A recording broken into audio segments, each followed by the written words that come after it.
আসসালামু আলাইকুম, সবাই কেমন আছেন? আশা করি সবাই অনেক ভালো আছেন। Welcome to my page Mahfuza's blog. আজকে আমি দেখাবো কিভাবে পুঁটি মাছ মুচমুচে করে ভাজি করবেন। সো চলুন দেরি না করে ভিডিওটি শুরু করা যাক। আমাদের যেহেতু বিলের পাড়ে বাড়ি, তাই রেগুলার মাছ ধরা হয়। বিল থেকে তরতাজা ধরে আনা মাছ ভাজি করে খেতে তো খুবই ভালো লাগে। যাই হোক, মাছগুলোকে ভালোভাবে কেটে ধুয়ে নিয়েছি। মাছ ধোয়ার সময় যদি মাছের মধ্যে একটু লবণ দিয়ে মাখিয়ে তারপর ধুয়ে নেন, তাহলে মাছটা আরও বেশি পরিষ্কার হয়। আমিও মাছগুলো এভাবেই পরিষ্কার করে নিয়েছি। পরিষ্কার করার পর এর মধ্যে পরিমাণ মতো হলুদ, মরিচ, ধনিয়া গুঁড়া এবং লবণ দিয়ে ভালোভাবে মিক্স করে নিব।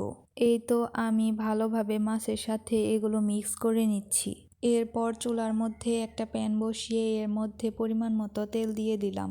এখন তেলটা একটু গরম হওয়া পর্যন্ত অপেক্ষা করব। তেলটা গরম না হলে মাছগুলোর নিচে লেগে যাবে।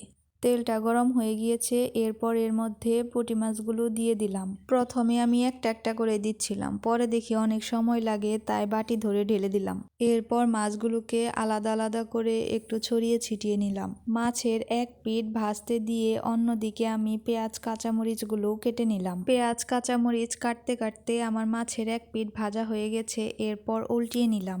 সেমভাবে অন্য পিঠ ভাজতে দিয়ে অন্যদিকে আমি কেটে রাখা পেঁয়াজ কাঁচামরিচগুলোকে মাছের মশলার সাথে ভালোভাবে মাখিয়ে নিব। আপনারা চাইলে এখানে আবারও মশলা ব্যবহার করতে পারেন। পেঁয়াজ ভাজার জন্য মাছগুলোকে এক সাইডে রেখে এর মধ্যে কিছুটা তেল দিয়ে দিলাম। তেলটা একটু গরম হয়ে আসলে এর মধ্যে পেঁয়াজ কাঁচামরিচগুলোকে দিয়ে ভালোভাবে ভেজে নিব। আমি এখানে মাছের সাথে মিক্স করে নিয়েছি, আপনারা চাইলে আলাদাও ভেজে নিতে পারেন। আমার কাছে মাছের সাথে মিক্স করে ভাজিটা বেশি ভালো লাগে। এই তো আমার ভাজা প্রায় শেষের দিকে। অ্যান্ড ফাইনালি এই তো আমার মাছ ভাজি করা ডান। আপনাদের কাছে মাছ ভাজি করাটা কেমন লাগলো সবাই কমেন্টে জানাবেন। আমি নতুন রাঁধুনি, আমার কোথাও ভুল হলে আপনারা অবশ্যই ধরিয়ে দিবেন এবং আমার পেজটিকে লাইক, কমেন্ট, ফলো দিয়ে পাশে থাকবেন।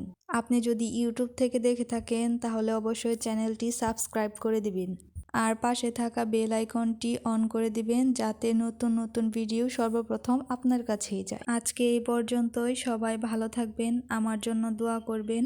আল্লাহ হাফেজ। আসসালামু আলাইকুম।